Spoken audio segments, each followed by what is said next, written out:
Imagina que mueres y en lugar de despertar en el cielo o en el infierno, apareces en un bar elegante, silencioso y extraño. No sabes cómo llegaste ahí, no recuerdas que moriste, y frente a ti hay otra persona igual de perdida que tú. Detrás de la barra hay un bartender inexpresivo que no te explica toda la verdad, solo te dice una cosa: para poder salir, tú y esa persona tendrán que jugar. Pero en Dead Parade, el juego nunca es un simple reto, es un juicio disfrazado. Cada partida está diseñada para llevar a las personas al límite, para obligarlas a actuar desde el miedo, la culpa, el egoísmo o la desesperación. Y justo ahí nace el conflicto central de esta obra, porque si alguien solo muestra su lado más oscuro cuando lo empujan al extremo, eso revela quién es realmente, o solo nos muestra lo frágil que puede ser el alma humana cuando se enfrenta a su propio final. Y justo eso es el tema central de Dead Parade, una historia que no busca juzgar a sus personajes, sino obligarnos a cuestionar la forma en que nosotros juzgamos a los demás. Pero antes de entrar de lleno, tenemos que entender las reglas de este universo. Aquí, cuando dos personas mueren en el mismo instante, sus almas viajan juntas a una estación de juicio. El árbitro, un ser construido artificialmente, alguien que nunca fue humano, tiene que decidir el destino de cada una, y solo existen dos opciones: la reencarnación, donde el alma regresa al mundo en un cuerpo nuevo, o el vacío. Pero para tomar esa decisión, el árbitro usa juegos hechos para generar presión extrema. La idea detrás de este método es muy simple: solo bajo la presión máxima se revela la verdadera naturaleza de la persona, y hay un detalle que lo cambia todo: los visitantes no saben que están muertos, el shock de la muerte les borra ese recuerdo,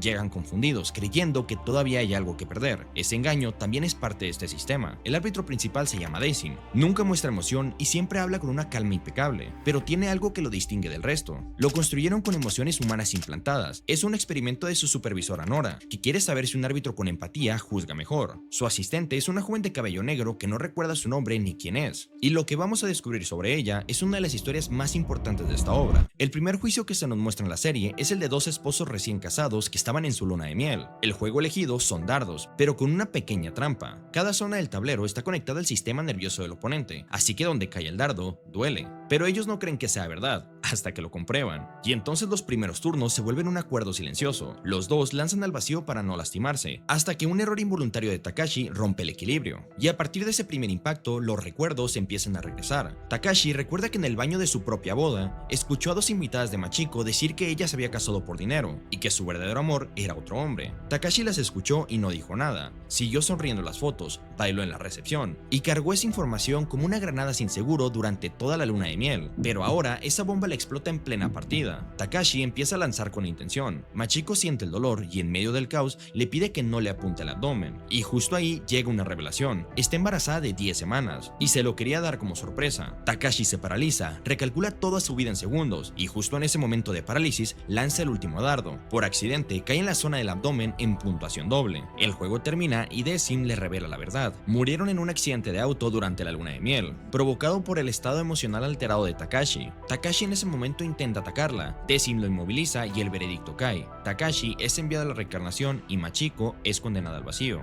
Pero el asistente cuestiona esa decisión. Ella señala que Machiko no tenía ningún amante y que si lo tuvo fue un error de una sola vez, porque el bebé sí era de Takashi, y cuando le confirmó las sospechas al final del juicio, estaba mintiendo. Lo hizo para que Takashi pudiera odiarla en lugar de vivir con la culpa de haber lastimado a su propio hijo con ese dardo. Le dio un destino a la rabia de su esposo para que él no se destruyera por dentro. Fue un sacrificio deliberado y Dezim no lo vio. Y justo en esta escena que acaba de pasar, si nos damos cuenta y ponemos atención un poquito más detalladamente, nos refleja cómo somos los seres humanos a veces, porque a veces creemos que conocemos a una persona por una decisión, la vemos cometer un error y pensamos que eso la define por completo, pero casi nunca nos preguntamos qué estaba sintiendo, qué estaba perdiendo o qué tuvo que sacrificar para llegar hasta ahí, porque lograr entender a una persona toma tiempo, pero en cambio juzgarlo solo toma unos segundos. El caso de Takashi es igual de complejo. Bajo presión extrema, mostró desconfianza ciega, agresividad y un colapso emocional violento, pero lo que en realidad estamos viendo es un hombre que desde antes de la boda ya estaba convencido de que tarde o temprano lo iban a traicionar, y cuando escuchó ese rumor en el pasillo, no preguntó, no confrontó y no buscó comprobar nada, simplemente lo creyó, porque en el fondo ya lo estaba esperando. Hay personas que después de decepcionarse tantas veces, dejan de creer que sus decisiones pueden cambiar algo. Poco a poco dejan de preguntar, de insistir o de defender lo que sienten, y no porque no les importe, sino porque están convencidas de que el resultado será el mismo. A veces el silencio no nace de la calma, sino del miedo a confirmar aquello que en el fondo ya dábamos por hecho. Y entonces la pregunta cambia por completo: ¿alguien así merece ser condenada por sus errores o merece que intentemos entender cómo llegó hasta ese punto? Takashi pasó gran parte de su vida sin creer que alguien pudiera amarlo de verdad, Y cuando Desin comprende eso, se da cuenta de que su juicio fue injusto. Por primera vez, reconoce que el sistema puede equivocarse y le pide disculpas a Nona, pero este es apenas el inicio de una verdad mucho más grande, que incluso quienes juzgan a los demás también pueden estar equivocados. Además, aquí nos enteramos de algo más. La asistente llegó al Queen Desim recordando que estaba muerta. Eso hizo imposible meterla al juego, así que Desim tuvo que borrarle los recuerdos y extender su periodo como asistente por 3 meses, mientras deciden qué hacer con su alma. Su juicio sigue pendiente, y esa es la historia que recorre toda la obra. El siguiente juicio que se nos muestra es el de un hombre joven y una chica que ni siquiera recuerda su nombre. Después del protocolo de siempre, el juego elegido son bolos, pero con un detalle: el corazón de Shigeru está dentro de la bola de ella, y el corazón de ella está dentro de la bola de él. Cuando sostienes la bola, sientes el latido del otro. Si esa persona está nerviosa, el corazón en tu mano late más rápido. El juego avanza de una forma casi opuesta al caso anterior. No hay agresión, hay torpeza, risas nerviosas y una ligereza que se siente real. Mientras juegan, los recuerdos regresan en pedazos. Shigeru recuerda a una niña de su infancia, una compañera de juegos del parque que un día desapareció, antes de que él pudiera decir lo que le quería decir. Y cuando mira a la chica que tiene de frente, cree reconocerla, pero en lugar de guardarse esa corazonada, hace algo que nadie hizo en el juicio anterior. Dice la verdad en el momento exacto en que la siente, le confiesa que siente algo por ella, le dice que si gana el juego, le gustaría invitarla a salir. Pero los recuerdos de la chica son más complicados, porque están mezclados con los de otra persona por una cirugía que tuvo en vida. Ella no es exactamente a quien Shigeru recuerda, pero lo que siente al mirarlo sí es completamente suyo. El juego termina, Shigeru gana y hace una última petición: que les den un poco más de tiempo juntos. El árbitro les concede 5 minutos que son en todos los sentidos una vida completa. Los dos son enviados a la reencarnación, y en este caso, el veredicto no genera ninguna controversia, pero vale la pena detenernos a pensar por qué este caso funciona tan diferente al anterior. Shigeru y la chica llegaron al juicio sin recuerdos que los condicionaran, sin historias personales que defender, sin miedos acumulados que proteger, y frente a esa pizarra en blanco, la respuesta de Shigeru fue abrirse por completo. Y creo que una de las cosas más difíciles que podemos hacer como personas es decir lo que de verdad sentimos, no porque no sepamos cómo hacerlo, sino porque nunca sabemos qué va a pasar después. Nos da miedo que nos rechacen, que nos juzguen, o que la otra persona simplemente no sienta lo mismo que nosotros, y por eso muchas veces preferimos quedarnos callados. Pero el problema es que cuando dejamos que el miedo decida por nosotros, empezamos a vivir como si ya conociéramos la respuesta. Nos convencemos de que todo va a salir mal sin siquiera haberlo intentado, y así, poco a poco, dejamos ir a personas, oportunidades y momentos que tal vez pudieron cambiarnos la vida. Al final, abrir el corazón siempre implica un riesgo, pero vivir escondiendo lo que sentimos también tiene un precio, porque no solo nos protege del rechazo, también nos aleja de la posibilidad de que nos entiendan, de crear un vínculo sincero o de descubrir que a veces las cosas salen mucho mejor de lo que imaginábamos. Shigeru lo hizo en el contexto más improbable posible, un juicio en el más allá, sin saber si la chica sentía algo por él, y ella a su vez no rechazó esa vulnerabilidad, la recibió, porque el verdadero valor no consiste en dejar de sentir miedo, sino en decidir abrir el corazón aun cuando existe la posibilidad de salir herido. Al final, las conexiones más profundas nacen cuando alguien se atreve a dar ese primer paso. Lo que el árbitro vio en los dos no fue ausencia de conflicto, fue algo mucho más difícil de encontrar: la capacidad de conectar de verdad con otro ser humano, incluso en las circunstancias más adversas. Y en este juicio, la reencarnación sí se siente como justicia perfecta. El tercer juicio se centra en una mujer de mediana edad llamada Misaki Tachibana, una figura pública reconocida, estrella de televisión que por pura soberbia cree que todo esto es una cámara oculta, y un joven llamado Yosuke Tateichi, alguien sin nada en especial. Esta vez el juego elegido es un videojuego de peleas tipo arcade, y al sentarse frente al monitor se dan cuenta de que los avatares son exactamente igual a ellos. La historia de Misaki llega en fragmentos brutales durante el juego: una adolescencia en la que quedó embarazada, un matrimonio en la que la golpearon, un segundo hombre que también la golpeó, un tercero igual, 5 hijos de relaciones distintas, una industria televisiva que la usó mientras le fue conveniente, y Misaki sobrevivió a todo eso. Ella usa sus habilidades de persuasión y estatus de estrella para convencer a Yosuke de perder a propósito. Él sigue el plan durante un rato, pero al recordar a su madrastra decide ganar, y entonces Desim interviene, sabotea su control. Y después de hacer lo mismo con el control de Misaki, la asistente, harta de que el árbitro se meta en el juego, le arrebata el dispositivo y lo destroza. Lo interesante es lo que pasa después. Misaki se da cuenta de que va a perder y golpea al chico contra el monitor, lo deja medio muerto, pero aún así el juego tiene que terminar. Al final, el veredicto fue que Yusuke fue enviado a la reencarnación y Misaki condenada al vacío, pero este es uno de los veredictos más cortos y más cuestionables de toda la serie, y la razón es sencilla: el árbitro tomó su decisión basándose en el juego que él mismo saboteó, pero el problema más profundo no está en la mecánica del juicio, está en lo que el árbitro eligió ver y en lo que eligió ignorar. La vida de Misaki nos recuerda que hay heridas que no nacen de un solo momento, sino de años enteros viviendo donde debería haber existido amor y seguridad. Quienes crecen en estas condiciones suelen levantar muros que desde fuera parecen frialdad, manipulación o dureza, pero muchas veces esos muros no muestran quiénes son realmente, son la forma en la que aprendieron a sobrevivir cuando no conocían otra forma de protegerse. Misaki aprendió a manipular porque la manipularon,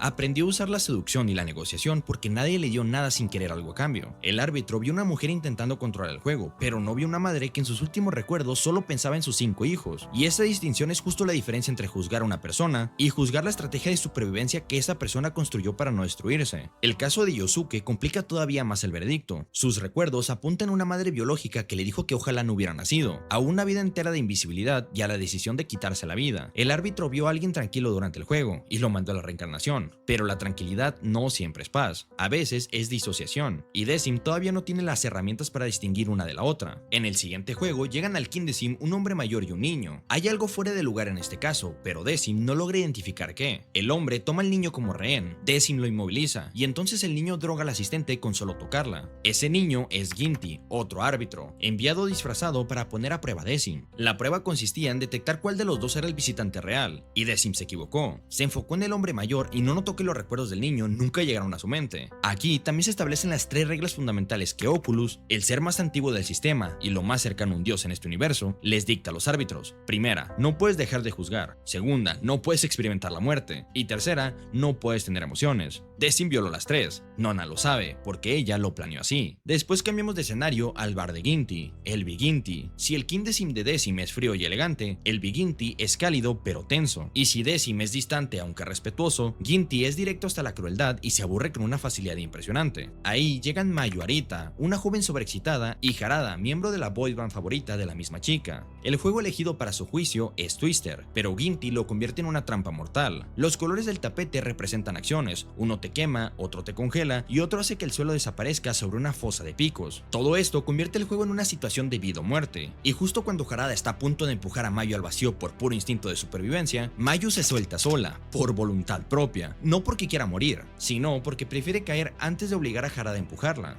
Harada la ve caer y siente el peso de su propia historia, pero ella decidió quitarse la vida después de esa decisión. Fue ella quien puso la bomba que lo mató.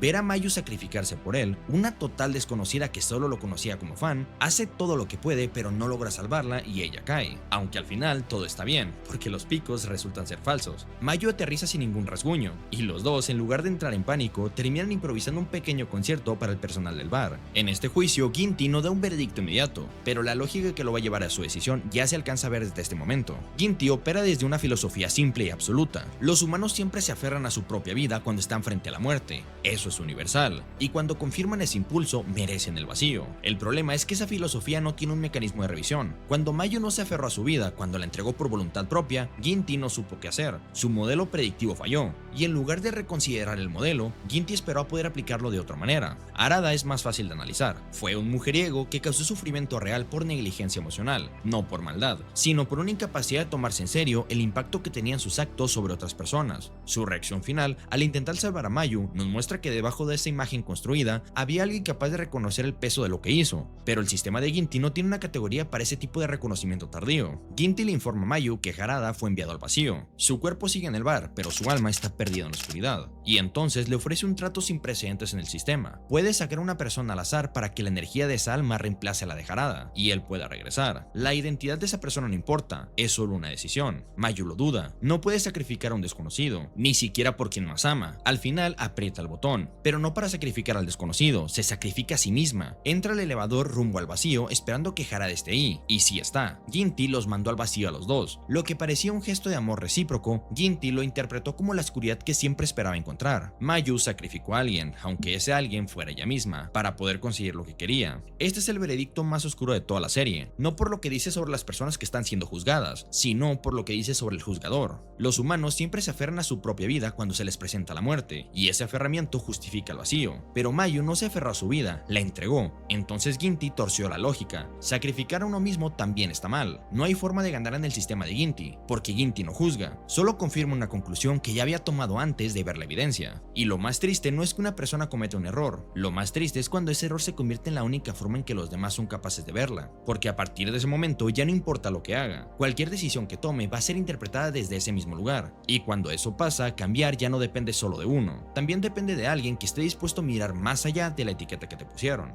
De vuelta con los protagonistas, la asistente encuentra en el bar el libro de Chabot, el mismo con el que ha soñado una y otra vez, una historia sobre un niño que intenta comunicar sus sentimientos a una niña sorda sin palabras. Al verlo recuerda a su mamá leyéndoselo cuando era niña, y en ese instante entiende que está muerta. Decim le muestra su tesoro, una habitación llena de maniquís, figuras que él mismo construyó a imagen de los visitantes que fueron enviados al vacío, personas cuyo cuerpo había sido desechado sin dejar huella. Decim los guarda para que no sean olvidados. Dice que él respeta a las personas que vivieron plenamente y que no quiere que desaparezcan como si nunca hubieran existido. La asistente mira la habitación llena de figuras y algo cambia en su expresión. Decim, el árbitro construido sin emociones reales, ha estado luchando contra el olvido a su manera. El siguiente juicio se centra en un joven de 22 años llamado Shimada. Sus padres murieron cuando era chico y trabajó desde la prepa para mantener a su hermano menor. Entre sus pertenencias hay un cuchillo manchado de sangre que no puede explicar. Del otro lado está Tatsumi, un detective de homicidios veterano de 45 años, con la postura de alguien que ha visto demasiado y decidió hacer algo al respecto. Esta vez el juego elegido es hockey de aire, pero los discos contienen órganos artificiales de cada uno. Cuando alguien anota el gol, el dueño del órgano siente el dolor. En esta ocasión, la asistente recibe permiso de Decim para ver las memorias completas de los dos visitantes. Lo que ve la deja helada. Los dos son asesinos. La historia de Shimada llega en fragmentos. Su hermana Sae fue agredida por un acosador. Fue a la policía varias veces. Nadie hizo nada. Hasta que Shimada, harto de que nadie lo escuchara, encontró al hombre y decidió hacer justicia por su propia cuenta. Lo mató. La historia de Tatsumi es diferente. Su esposa fue asesinada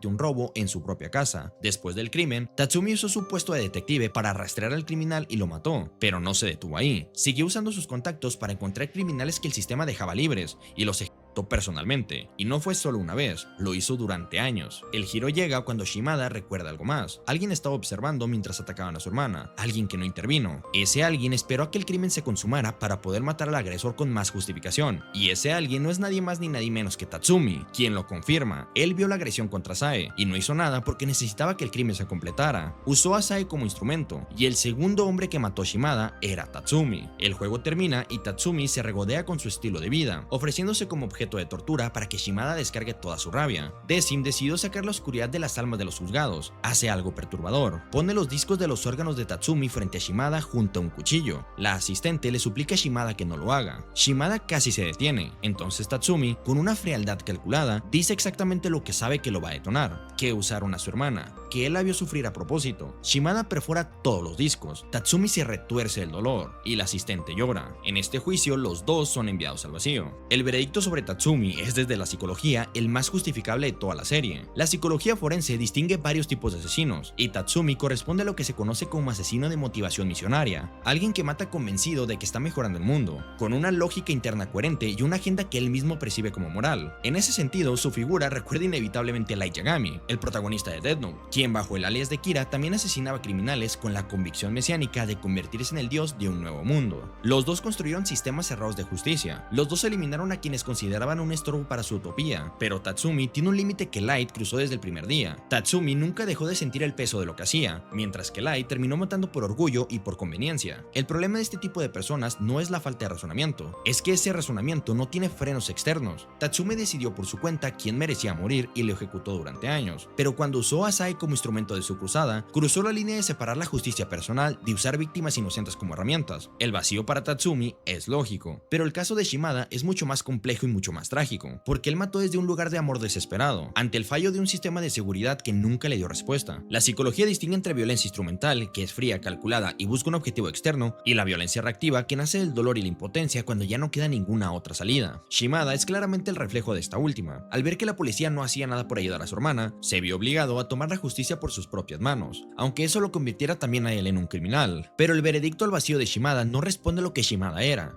responde a lo que el propio sistema lo convirtió. El árbitro puso el cuchillo frente a él, le construyó las condiciones para la tortura, y cuando Shimada estaba a punto de elegir no hacerlo, Tatsumi calculó exactamente las palabras que lo iban a detonar. La asistente lo dice directamente golpeando el pecho de Decim con los puños: lo que estás haciendo no es revelar la oscuridad que ya existe, la estás creando. Ese momento es el quiebre más importante de toda la serie. Decim se lleva la mano al pecho y siente algo, porque lo que el asistente acaba de nombrar es el problema de la observación en su forma más brutal. Si sometes a alguien a una situación de terror extremo para ver quién es en realidad, no estás viendo quién es, estás viendo cómo reacciona alguien aterrorizado, y los humanos aterrados no son los mismos que los humanos en paz. Después llega el King Decim Sashiko Umera, una señora de 82 años, ama de casa y dibujante de manga. En este juicio, la asistente también va a participar, porque ya es hora de que se determine su veredicto, y esto se nota cuando vemos que a la chica se le está empezando a caer la piel. Esta vez el juego es un mazo de cartas con ilusiones de la vida de cada participante. Sashiko lo nota, y en lugar de asustarse, sonríe. A diferencia de casi todos los visitantes anteriores, no intenta escapar, no entra en pánico, no niega la realidad. Ella solo se da cuenta de que ha muerto, sin que nadie la fuerce. Simplemente lo acepta con una serenidad que parece sobrenatural, y al terminar el juego dice que fue como un sueño, agradeciendo por haber participado. Habla del libro de Shabbat, el mismo que el asistente tenía en su cuarto de niña, y de cómo esa historia siempre la conmovió. Entra al elevador como si fuera el final natural de una jornada bien vivida, y al verla irse, el asistente recuerda algo de golpe, algo que la hace doblar sus rodillas, el recuerdo de su mamá leyendo Shabbat cuando era niña, y llora. Sashiko va a la reencarnación, y esta es la decisión más sencilla de todos los veredictos. Lo que el árbitro ve es a una persona que llegó al final de su vida en paz consigo misma, alguien que puede mirar hacia atrás sin arrepentirse de la persona a la que se convirtió. Sashiko pasó toda su vida dibujando, amó profundamente lo que hacía, y sus personajes eran, como ella misma decía, sus hijos. No llegó al bar cargando rencores, culpas o heridas sin cerrar, llegó con la tranquilidad de haber vivido una vida que sintió realmente suya. Y aquí hay una lección que duele, pero que también libera. Muchas veces nos obsesionamos con metas que queremos alcanzar, y creemos que tenemos que forzar cada paso y doblegar cada obstáculo para ser felices, pero esa necesidad de controlarlo todo nos roba la paz, nos quita la alegría de haber vivido el proceso y nos convierte en prisioneros de un futuro que ni siquiera sabemos si va a llegar. Y la verdad es que casi nunca podemos controlar lo que nos rodea. Podemos intentarlo hasta cansarnos, pero el mundo sigue siendo impredecible, la gente sigue siendo libre, y las cosas se rompen cuando menos lo esperas. Entonces, después de todo eso, ¿qué nos queda? Nos queda aprender a dejarnos fluir.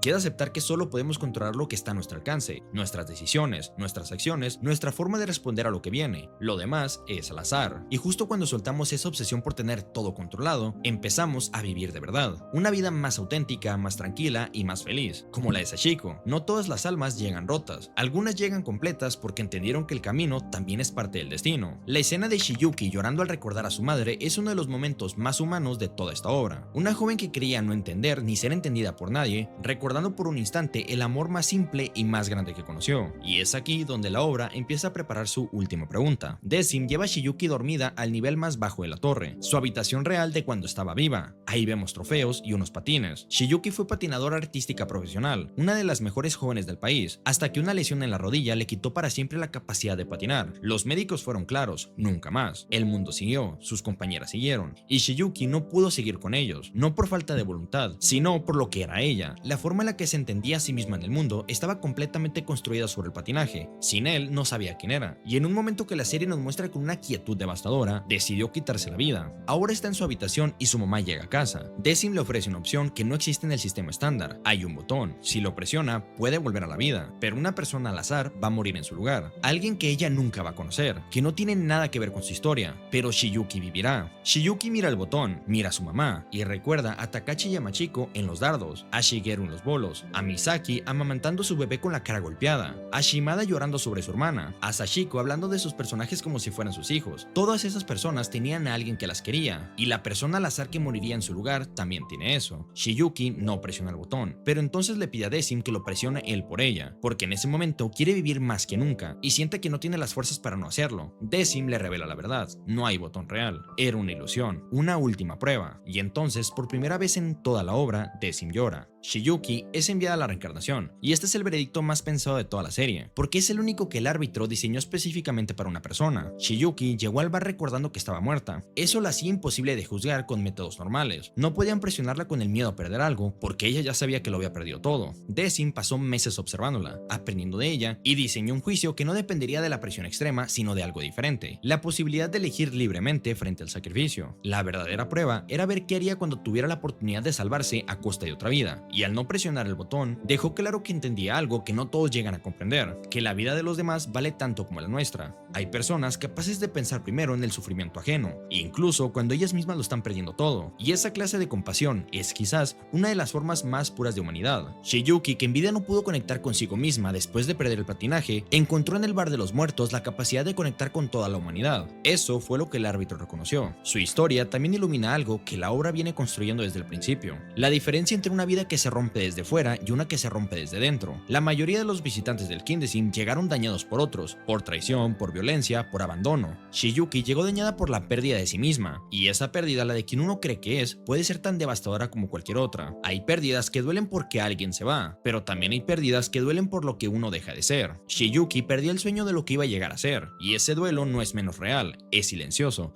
y a veces ni siquiera nosotros mismos lo podemos entender, pero pesa igual que cualquier otra pérdida. En cuanto a Decim, Nona le confirma a Oculus que ella le implantó emociones humanas a propósito, que era un experimento para ver si un árbitro que siente puede juzgar mejor que uno que no siente, y la respuesta que nos da la serie no es ambivalente. Sí, juzga diferente, pero juzgar diferente no significa necesariamente juzgar mejor, significa juzgar con más dolor, para el árbitro, para los visitantes, para todos, y quizás precisamente ese dolor es el precio necesario de tomarse en serio la gravedad de lo que se está decidiendo. A lo largo de toda esta obra pudimos ver múltiples almas, y detrás de todas ellas está la misma pregunta dando vueltas: ¿puede alguien, humano o no, juzgar verdaderamente a otro ser humano? Death Parade propone que no, o al menos que cualquier sistema que intente hacerlo está destinado a fallar de alguna manera. Decim falló con Machiko al no ver el sacrificio detrás de la mentira, falló con Shimada al construir las condiciones para su propia condena. Ginty ni siquiera intentó juzgar, simplemente confirmó lo que ya había decidido. El sistema en sí es injusto, los visitantes no saben que están muertos, son sometidos a presión artificial, y la oscuridad que el sistema pretende revelar muchas veces es una oscuridad que el propio sistema creó. Pero hay algo que la serie también nos dice, y es más esperanzador: hay personas que bajo esa misma presión extrema, en sus peores momentos, en el instante en que todo se derrumba, eligen bien. Machiko eligió ser el monstruo para proteger a su esposo, Shigeru eligió la honestidad cuando nadie se lo pedía, Shiyuki eligió no sacrificar a un desconocido aunque el dolor de perder a su madre la estuviera destrozando. Esas elecciones existieron, son reales, y el sistema, a pesar de todos sus defectos, a veces las vio. Y tal vez no sea suficiente para justificar el sistema, pero sí es suficiente para recordar que las personas, en sus momentos más oscuros, a veces son capaces de lo más luminoso. Death Parade termina con una imagen simple: el bartender sin emociones reales, construido para juzgar, que se pasó toda la obra con la expresión de una estatua. Por fin sonríe, porque aprendió a hacerlo de alguien que ya no está, y en el estante junto a la barra hay una marioneta con el rostro de Shiyuki. Nona le dijo a Decim que encontrara algo que atesorar, y lo que atesoró no fue un objeto ni una habilidad, fue la posibilidad de entender a las personas que llegan a su bar, de no juzgarlas solo por lo que hacen en sus peores momentos. Eso no lo hace perfecto, pero sí lo hace mejor de lo que era, y tal vez eso sea todo lo que cualquier ser humano, árbitro o lo que sea, pueda aspirar a ser: un poco menos injusto y más empático que antes.